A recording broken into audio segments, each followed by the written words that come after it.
Let me ask you, what would Jesus do?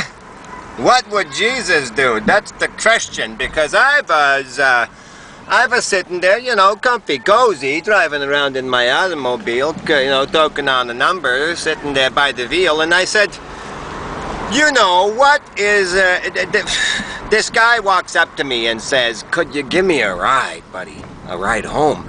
And, you know, I could tell that the guy was going to be smelling like urine. I could tell that the guy was going to be, you know, drunk as a skunk, smelling like booze too. You know, I mean, the guy was completely buggered is what it was.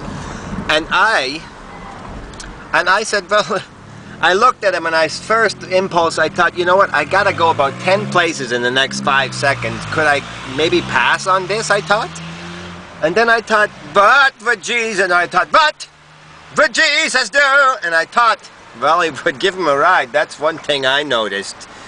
When I read the good book, which I didn't, I said to myself, Ron, you do your own, you know what I said.